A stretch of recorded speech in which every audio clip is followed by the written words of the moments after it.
Hello, everyone. Welcome to another segment of intellectual brainstorming and academic excellence. My name is David Oni, and my YouTube channel and Facebook channel or page is David Oni Wiz. We want to use this medium to say a very big thank you to our returning, viewers, and for those that have actually not subscribed or follow us on, on YouTube and Facebook. We want to use this medium to appeal to you to please subscribe to this channel and also to follow us on the Facebook. Apart from subscribing, you can leave your comment on how to serve you better. And apart from that, you can also please click on that notification button on YouTube so that anytime we come, we upload a new topic, you can be one of the first people to watch those videos. You will agree with me that this lecture has been, inspiring and it has been helpful to a lot of people out there, in their thousands, and they will believe that with your support and your motivation, we can go far than what you have achieved so far. Today, we're going to look at something different, and I'll be starting with a different, you know, topic today. And that topic is going to be centered on what I call the classical theory of motivation. The classical theory of motivation. This topic is very, very important. You will agree with me that it's going to be very helpful to you if you're for those that are in the university and for those that are aspiring to enter the university to study public administration or social sciences. It's going to be very helpful to you. Now let us start.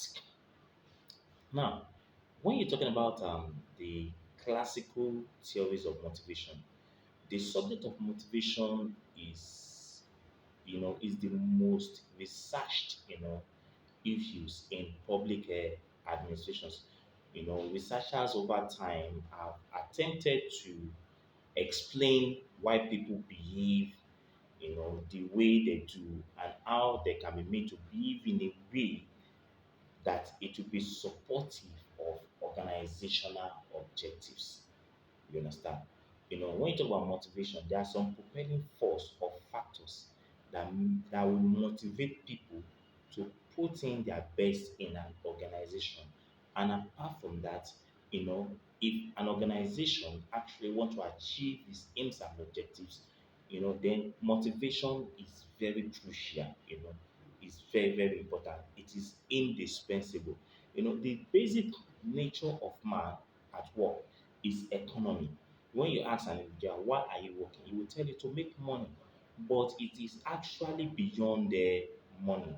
We are talking about productivity here. We are talking about increase in productivity. And one of the factors that can actually encourage increase in productivity is actually motivation.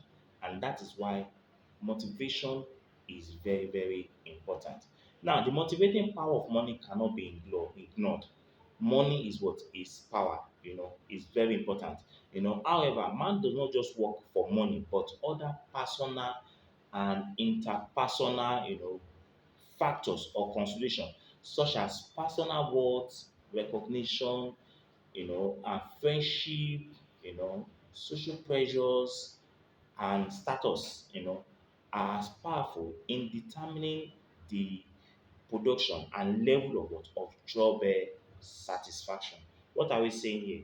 We're saying that apart from the power of money, there are some other factors that will make people to work, to go into work, and those are the factors I've actually mentioned. Now, um, beyond economic need, man has some social psychological needs that should be satisfied in order to increase productivity and production. And these are the factors, these are the things we're going to be looking at under the theories of motivation. Now, the traditional theories of motivation or the traditional theories of management stress the motivating power of money and material rewards as exemplified by scientific management movement.